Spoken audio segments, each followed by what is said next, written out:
Hi, this is Paul at School Bus Talk.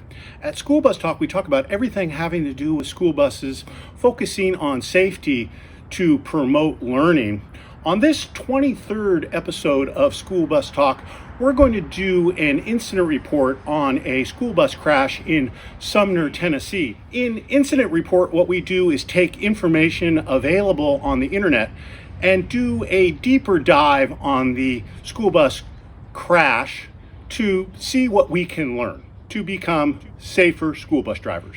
So this school bus crash happened on Thursday, September 28th, 2023 at approximately 7 a.m. near the intersection of New Deal Potts Road and College Street. The crash scene photos show that the school bus went off the road into the right side ditch, down a grassy embankment, and came to rest on a wooden fence. The front right side of the bus, including the main entrance door, were up against the fence, and it appears that the bus was going at a low speed. It also looks like the fence prevented the bus from further overturning onto its side. Sources for this video are listed in the description. The crash scene looks to be that it happened in a rural residential area of farms and large lot residential subdivisions.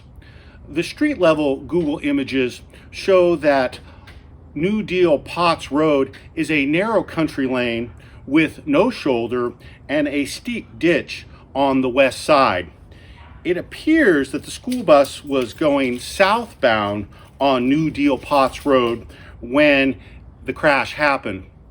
News reports state that the bus was inbound to Gateview Elementary School, which is approximately 1.3 miles or 2 kilometers distance. There were 43 students on board and a driver. It looks like the bus was evacuated through the rear emergency exit. The weather was terrible. You can see in the crash scene photos that it was wet and rainy. Weather data from Nashville, Tennessee, which is approximately 40 miles or 64 kilometers south, shows that the weather on September 28th was unsettled with lightning storms. The temperature was approximately 66 degrees Fahrenheit or 19 degrees Celsius. It was also twilight. Sunrise was at 6:39 a.m. and it looks like it was extra dark because of the stormy weather conditions. News reports of the crash set forth two possible causes. WSMV.com Channel 4 presents an interview with a neighbor to the crash scene that says that the bus hydroplaned and skidded off the roadway. We're very lucky that the bus actually hydroplaned where it hydroplaned. WKRN.com states in its report, quote, "The driver said that the roof hatch of the bus was open. The bus rolled after they stopped to close it, according to Sumner County Schools," end quote. There was one reported injured student. The student was taken to a local hospital with an ankle injury, treated and released. My heart goes out to all the victims of this school bus crash. It must have been a terrible shock when the bus rolled down the embankment. I think we're fortunate the bus didn't further overturn onto its side. What can we learn from this school bus crash? If you look carefully at the crash scene photos, I don't think that this school bus hydroplaned, lost traction and skidded.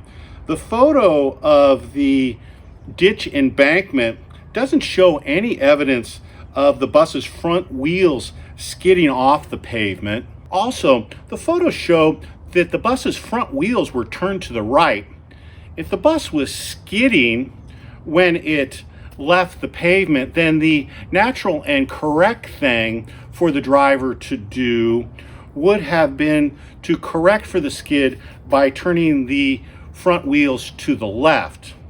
I'm just speculating, but the explanation that the bus rolled down the embankment when the driver was closing a roof hatch best explains the bus crash based on the photographs.